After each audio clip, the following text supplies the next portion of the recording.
Hello and welcome to another 5-in-1 Mayaani Talks. Now I am using a front-facing camera. I tend to do that, so I'm not entirely sure what the quality will be like for some of you, but hopefully you will enjoy staying with me here to see what I have to share today. I'm Megha of Mayaani Jewellery, and I recently gave a talk that I thought would be wonderful to share with you here, and that talk was about adornment without sacrifice. Now, I wonder immediately where you think this talk is going, just because in hindsight, after I submitted this title for the talk, I realized it may not entirely give away what it's about. Not that the title needs changing, because that was the title that came to me. But yes, I'd love to know what you think this talk is going to be about. And this talk, I hope, invites you to consider and reflect upon what it is I bring up, and share your thoughts on what comes up for you, and share your thoughts on what this talk encourage you to think about moving forwards in particular, because Mayaani Jewellery for me and these talks, these 5-in-1 Mayaani talks, are very much a space for us to discuss and explore jewelry from a conscious point of view. And it might initially seem a bit strange connecting jewelry with consciousness, but you may see how the two are actually in fact quite beautifully connected, really. So to begin with, I would love to ask you what comes to mind when you hear the words luxury jewelry. I'm imagining that you're already potentially having something come to mind, whether it's words or it's images that are coming to mind. For a lot of people, when they hear these words, luxury jewelry, they immediately might have a sense of materials. Certain materials may come to mind, whether those are typically those are precious metals. Most commonly gold is what comes to mind. Quite often precious stones come to mind as well, diamonds in particular, but then also emeralds, rubies, sapphires. And for a lot of people, you might actually and you may be one, you may already have some visual images of pieces of jewelry come to mind. You might actually see pieces of jewelry in your mind made out of those certain materials. You may also potentially see high fashion magazine photo shoot covers. You might see images of models come to mind who are wearing these pieces, models who perhaps look and dress in ways that some of us might aspire to look and dress one day like. Some of us might know deep down that we would feel incredibly uncomfortable looking and dressing this way. Some of us may take it a step further. You may have an entire lifestyle, as you think about it more, come to mind. A lifestyle that the person who has possession of a lot of luxury jewelry might be living. You might see the models that you see wearing these luxury jewelry pieces, or the people you see wearing the luxury jewelry pieces in settings and scenes and backdrops that may feel very distant and out of reach for you. They may feel aspirational. You may feel like one day you'd like to find yourself in that kind of setting.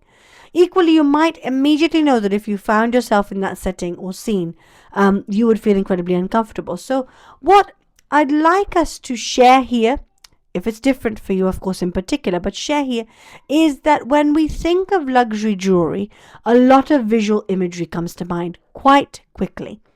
If not visual imagery, a lot of words, big brand names come to mind. You might be thinking gold, diamonds. So whether you actually see images or hear words, there is a vocabulary that we have been encouraged to think of when we think of luxury jewelry, and certain visual images and a certain type of lifestyle we've been encouraged to think of when we hear the words luxury jewelry. Now, I would love to explore with you what happens when we now say the words sustainable jewelry instead. What I have found in my experience is that when you say the word sustainable jewelry, many people might get a feeling for what this jewelry might be like to wear. They might feel like it's a very grounded form of jewelry. It's a jewelry that feels very beautiful and alive to wear. They might feel like it's a sort of jewelry that makes you feel perhaps a sense of just calm.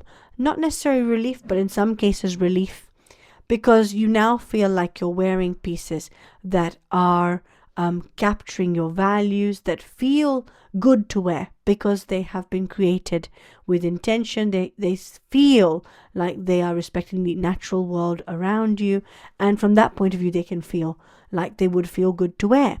But what we typically do not have as much of is visual imagery, and I'd love to know if you do. Do you actually have visual images come to mind when you hear sustainable jewelry? Do you see pieces of jewelry? Do you see specific materials? Do you still see those magazine photo shoots or magazine covers? Do you still see that person wearing the pieces of jewelry? I think in general, many of us get a sense for what a person who embraces sustainable jewelry might be like, or what sort of lifestyle they might lead. For some people, the word recycling immediately comes to mind when you think sustainable, but recycling and luxury jewelry don't really, they don't really pair up very well, those two words. But I would love to know what comes to mind for you. And is there a contrast between how much visual imagery and how much vocabulary came up when I said luxury jewelry versus when I said sustainable jewelry? Is there actually a difference here? Now, in my experience, there is a difference. And I would like to encourage us to question why that difference exists. Why is it that we can immediately see pieces of jewelry, think of materials, have a whole host of images and words flood our minds when we think luxury jewelry, but so little of that when it comes to sustainable jewelry? And I believe that gap, the answer perhaps lies in the gap we've been falsely encouraged to believe exists between sustainability and luxury. We've been encouraged to think that there is a divide between sustainability and luxury, that you have to make a choice between wearing something that feels good, that you can consciously feel good about wearing, and something that feels exquisite and opulent and beautiful to wear. We've been made to feel as if we have to make a choice. Now, before the Industrial Revolution, and I mentioned the Industrial Revolution because that is the key turning point for humanity, when this big shift happened in the way we saw things, including jewelry. And from that moment forwards, globally, we started seeing luxury jewelry as only made from certain items. Until that point, the material pieces of jewelry were made from was less relevant. So it was after the Industrial Revolution that we started focusing more on the materials that made up our luxury jewelry. We started associating certain price tags with luxury jewelry, and anything else that was made out of any other material was automatically not luxury jewelry anymore. And there are many reasons for that change, which I won't share with you here, but I welcome your thoughts on why you think that change happened. Yes, we started after the Industrial Revolution mass producing jewelry. That disconnected us from jewelry in a whole host of other ways and sort of reduced its importance in our life because we could suddenly access it and access so much of it. We almost lost the importance for jewelry to be meaningful. So before the Industrial Revolution, before all those changes took place, luxury was actually very closely tied to artistry, the craftsmanship that went into making pieces. It was tied to handmade because all jewelry before that point was handmade.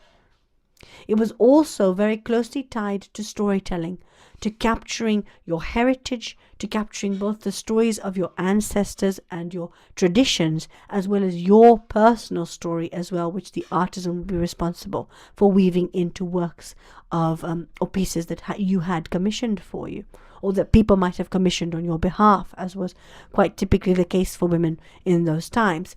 You would typically have pieces of jewelry actually commissioned on your behalf, rather than having much of a voice when it came to that. And that is partly what I am here to discuss with you today, whether that should still remain the case. But essentially, luxury was tied to something more deeply meaningful than just the materials from which the pieces were made. And beauty was so much deeper than just surface level adornment and aesthetics. And somewhere along the way, we lost our way with this. Somewhere along the way, as mentioned, we lost our connection to all of this. And we started to be led to believe that we had to choose between looking and feeling beautiful and doing what might feel like the right thing. And this is perhaps the best time to explain or share with you how Mayaani jewelry sits in all this. See, Mayaani jewelry, for me, is a way to bridge this gap, to show us that actually once upon a time, sustainability and luxury at this time before the Industrial Revolution were actually walking hand in hand, because luxury was more deeply personal and meaningful. People had fewer pieces made for them. So automatically that in itself was sustainable. The materials were not the key focus, again, more sustainable. And the artistry behind the pieces, the handmade, we know pieces that are handmade last infinitely longer and better than pieces that are machine made, especially when they're artisan handmade. So luxury and sustainability were once upon a time very, very united. They walked hand in hand. Now, for me personally, I didn't grow up in a very sustainable background. I didn't come from a very sustainable childhood or background. Sustainability was not something we spoke about a lot when I was growing up. It was not a value that I deeply held. However, once I became a mum, it was as I considered the sort of world that we would be leaving behind for all of our children, not just my children, but the kind of world that we'll be leaving behind for all of our children. And for me, it was my daughter at the time. She was my only child at the time. When I thought about the sort of world we left behind for them and for their children, should we have the blessing to receive grandchildren, I could not continue to do nothing about it. So I started making very slow, meaningful, intentional changes in the way I lived my life to actually bring my life to becoming more sustainable. I think the important thing to remember about sustainability is that it's not about perfection. Just as with wellness and well-being, it's not about perfection. It's about taking small, meaningful, intentional steps towards that life that you want to build and create for yourself, that you want to bring into existence because it is deeply meaningful and valuable to you to do that. So when it comes to Mayaani jewelry, naturally, this journey I was going on in my personal life to become more sustainable, to become more conscious about how I was living my life, started to make its way into Mayaani jewelry itself. And that is through a couple of different ways. The materials I work with have been intentionally selected because they are more eco-conscious choices compared to the choices that are currently offered to you as luxury jewelry. So when it comes to materials, I work with glass seed beads, which, yes, involve the use of silica sand, which many of us may not be aware is not an infinite resource. Silica sand is a finite resource. We have a finite amount of silica sand available on our planet. Majority of that is actually used by the construction industry, which actually uses up a lot of our sand reserves and resources. But glass seed bead production does involve the use of, and any glass production does involve the use of some degree of that sand. However, once you have created glass seed beads, and just as when you've created glass, you can infinitely recycle. We know that we can recycle glass, and actually certain countries around the world are actually creating glass seed beads from recycled glass. But essentially, once you've created glass seed beads, they are infinitely recyclable. They are incredibly durable. They will outlive us. All you need to be able to work with these glass seed beads, or to rework them, I should say, is your own two hands. You do not need any further artificial energy to rework glass seed beads once they've been made into new works of art. So this means you simply need your two hands to harvest them of anything that has reached the end of its life or reached the end of its purpose or meaning in your life, and to clean them and then to reweave them into something new. You just need your two hands. Now, what I love about glass seed beads, alongside the fact that they do not require any further artificial input, is actually perhaps the most beautiful point, which is the fluidity of expression. Glass seed beads allow us to endlessly reimagine the pieces that we have in our lives for generations to come. So as time passes and we transform and our values and beliefs change and shift, as our descendants shift the way that they live their lives and their perspectives and the stories and narratives that they want to carry on and pass on change, glass seed beads allow us to rework existing beaded pieces of artwork, including jewelry, clothing, footwear, into new works of art that voice the beliefs and thinking and values of the time. So it's a beautiful medium that allows our art form to continue to be relevant. And as long as art is relevant, it remains deeply meaningful and connected to us, and it survives and thrives.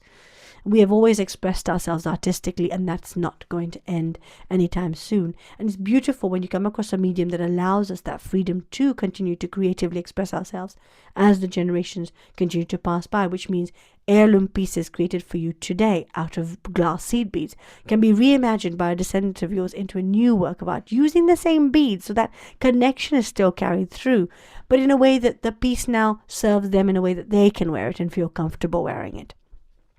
I also work, the second material, with Egyptian cotton and pearl cotton, which, as long as they're responsibly sourced and processed and grown, are incredibly eco-conscious choices. As a fiber, they are natural and biodegradable. Of course, when it comes to Egyptian cotton and pearl cotton, they're second only to linen in durability. They're incredibly durable. But linen is the most durable fiber we have in existence. At present, linen does not offer the flexibility I require to weave my works of art with, and it also does not give you the comfort that you deserve in the pieces you wear. So this is why I love working with Egyptian cotton and pearl cotton. But as I keep an eye on new technology, new developments, especially in the area of sustainable fibers, I will, as long as I'm certain that the durability is present, make the switch to new fibers. Now, the durability is important because durability is a form of sustainability. The longer your pieces last, the less pieces you're actually going to go through in your lifetime, the less waste you're creating, the more sustainable everything is. And that was the way it was before mass production took over. We would be able to, not very long ago actually, a couple of decades ago, you'd have been able to buy a pair of jeans and wear them for 10, 15 years. Now, the chances of your jeans surviving 1 year are, sometimes questionable. The other material I love working with, the third material, is of course stainless steel and copper. Now I prefer working with stainless steel when it comes to my clasps, my fixtures, my fittings, my jewelry wire, but sometimes a piece demands a certain colored wire in the wire artistry, and that's when I lean on copper. High quality tarnish resistant colored copper. Both of these metals, as those of you who are more aware might already know, or those of you who have looked into it might already know, both of those metals are very, very readily recycled within our society. There are already a lot of processes in place in majority of household waste processing facilities that allow copper and stainless steel to be rescued from household waste. Now, in the case of stainless steel, it's pretty easy because it's magnetic. In the case of copper, not all facilities necessarily have the processes because copper is not magnetic. And why is this important to raise here? Because for many people, when a bit of metal falls off the piece of jewelry you have in your life, when that piece of jewelry falls apart, bits of metal fall off it, the chances of you actually capturing those pieces of metal and collecting them dedicatedly so that you can responsibly take them to a recycling center or responsibly recycle them by finding the specialist facility that recycles them.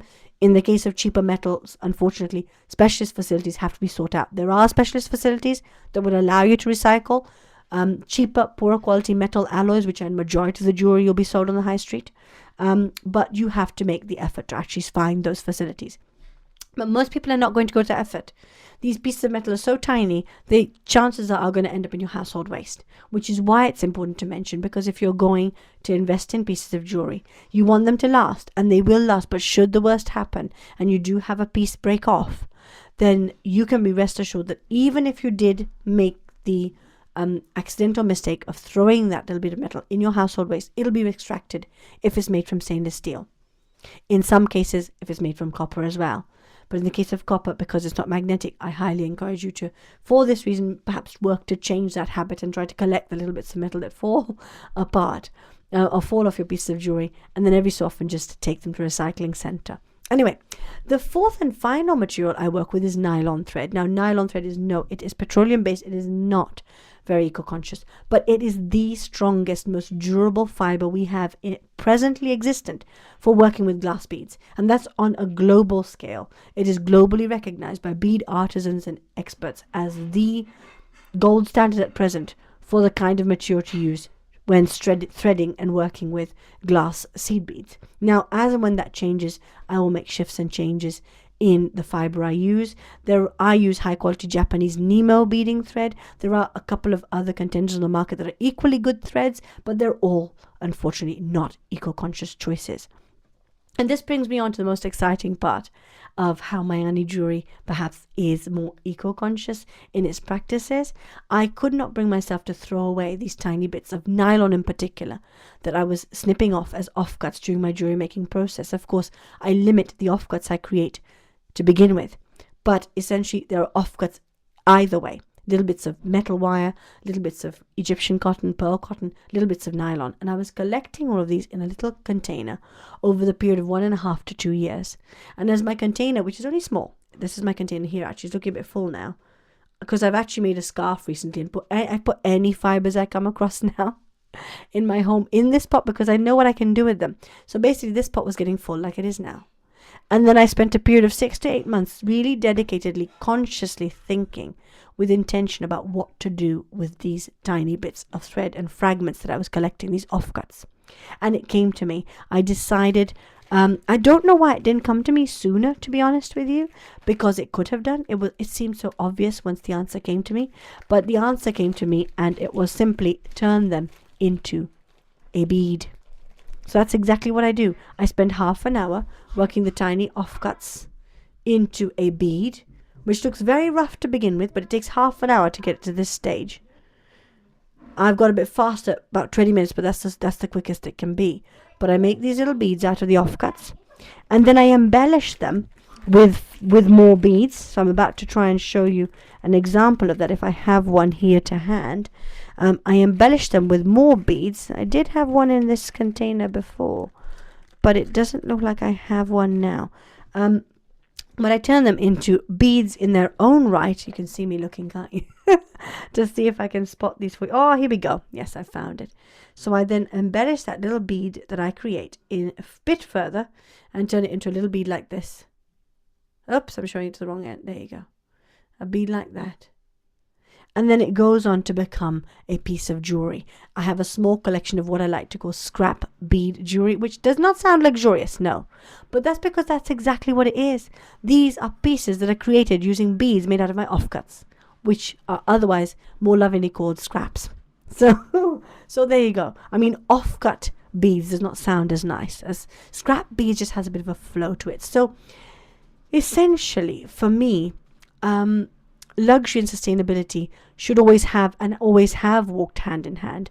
We've disconnected from this, and it's important, I feel, for us to be made aware that that is still an option. We can still embrace luxury whilst enjoying pieces that we can actually feel good about wearing, that we can feel like we can wear in good conscience.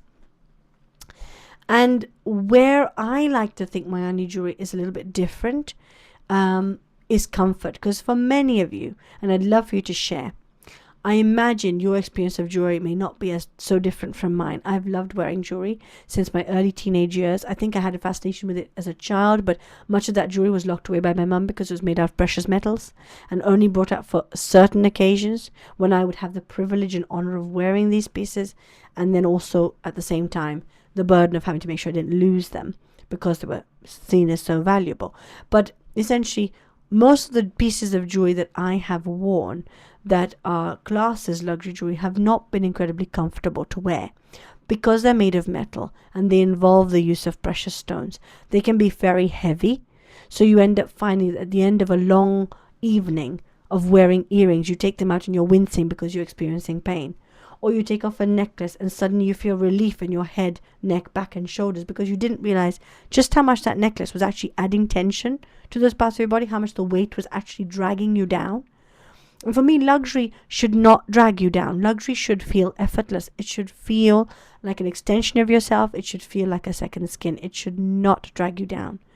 And I work dedicatedly to ensure the pieces I create are incredibly lightweight for this reason. And they're so lightweight, in fact, that I have had clients who you wouldn't imagine this was possible if you've seen my pieces of jewelry like this. I've actually fallen asleep myself in these. I had a nap in them earlier. But essentially, clients who have worn pieces of jewelry like this that you would not imagine being comfortable wearing and falling asleep in. But clients who have fed back to me, they have reached out to me and fed back to me saying, I had a beautiful, relaxing nap and woke up only to realize I was wearing my pair of earrings. I never thought it would be comfortable to sleep in them. And it was. I've had a few clients who've forgotten they're wearing their pairs of earrings in particular, and they've got in the shower with them. They do, if you do get the pieces of jewelry wet, because they're crochet and glass seed beads, it's simply a case of drying them flat. Lay them flat on a soft cloth in a place that is away from direct sunlight, away from a direct heat source, but a warm space, and let them dry out there. Because you have stainless steel and high quality copper, you're not going, and doesn't tarnish resistant, you're not going to experience discoloration, which would take place if your jewelry frequently got wet otherwise. But on top of that, I had one client who has worn her pieces for 5 weeks straight, through sleeping, eating, drinking, showering, you name it, because she says they just feel so comfortable. She doesn't feel the need to take them off. So what I encourage us to think about here, and what I'd love to encourage you to share with me, is whether you ever thought it was possible for luxury and sustainability to walk hand in hand. Whether you have ever felt like you had to compromise, like you wanted to wear something really luxurious and beautiful, and you maybe either chose to, but just went, okay, well, this is perhaps not the best choice I'm making right now, because you're sustainability minded, you're conscious of your choices, but you need to wear this because you're going to an event or occasion, it's the best piece that you found, and you'd like to wear it because you feel it would really lift your look, basically. There's nothing wrong with that. It's not your fault that you've been made to feel like you have to choose. But have you ever felt that way, like you've had to choose between something really exquisite and beautiful and intricate and luxurious to wear, and something that feels good to wear, but the problem is the one that feels good to wear doesn't quite communicate in the same way how you want it to communicate you and the look that you want it to communicate at the same time, because you deserve to have people see you when you're wearing your jewelry in your best light, to see that inner beauty of yours shining through. And if you are feeling like you have to compromise between that, because the pieces that encourage you to think they're helping you shine are not made out of the most eco-conscious materials, and being more conscious about your choices, but guess what, these pieces, because of they're so natural in their origin, and because of the way they've been created, they don't have that same air of opulence. They don't help you shine in the way that you deserve to shine. If you are tired of making those compromises, and if you've had to ever experience making those compromises, I'd love to know from you. I'd love to hear from you. Mayaani Jewellery may have something to offer. Mayaani Jewellery is very much about creating pieces that are deeply personal, meaningful for you and to you, that capture your story, your style, your values, which is why I love custom work. So custom work is always an open door for you. You can come to me, work with me, and we can customize every part of your jewelry. You may feel you have too much choice, but you can literally choose everything from the fixtures and fittings, the wire color, the thread color, not only the crochet thread color, the thread color of the Egyptian color, cotton and pearl cotton, but the thread color of the actual nylon thread that's used to weave your beads. Of course, you can choose the colors of beads. So I welcome you to share your thoughts on whether you ever thought it was possible for luxury and sustainability to walk hand in hand, whether you ever thought you would finally find luxury jewelry that was comfortable to wear, that actually felt so comfortable you could sleep in it or forget about it, whether you ever thought it was possible for you to find luxury jewelry that is so comfortable for you to wear and made out of materials that are seemingly, they're not given the same value or prestige, that you can actually wear them comfortably wherever you go. You don't have to concern yourself with losing them or with safety and security. You may, of course, feel heartbroken when they're lost, because when you look at works of art and they're one-of-a-kind pieces, which all of my pieces are, they're one-off pieces. From that point of view, where you're deeply connected to the piece, you would feel it if you lost it. But essentially, you don't have a safety and security risk attached to wearing them. So I would love to for you to share with me below anything that's come to mind at all through this talk that I've shared with you today. Whether you have felt adornment has had to come with some degree of personal sacrifice. Whether there is a sacrifice in terms of price point. You love luxury jewelry, but guess what? You don't feel you have the wallet to pay for that. Or you don't feel like you can invest in that jewelry. It's just out of your price range, out of your reach. Where it should not be, which is why I try to do my best to honor my workmanship and artistry, but at the same time give you accessibility to luxury. Whether you have felt like access to luxury is almost something that's a bit of a closed door, almost like you have to be a certain version of yourself, look a certain way, think a certain way, dress a certain way before you can almost feel like you are deserving of luxury? Have you been encouraged to think that way? Because that I would love to share with you today is completely false. You have always deserved luxury. It has always been your right to receive luxury. You have just been deceived in terms of what that luxury should actually look like and what luxury actually is. I welcome you to share your thoughts, and I cannot wait to see what they are. So please do comment below. If you've enjoyed today, please do hit the like button. It helps me to communicate this message and reach with more people and to reach more people through this message. And of course, if you wish to stick around, I welcome you to subscribe and hit that notification bell as well. Wishing you a beautiful week ahead. Remember, because your jewelry should always be more than just an afterthought, and I will be back again soon. Bye for now.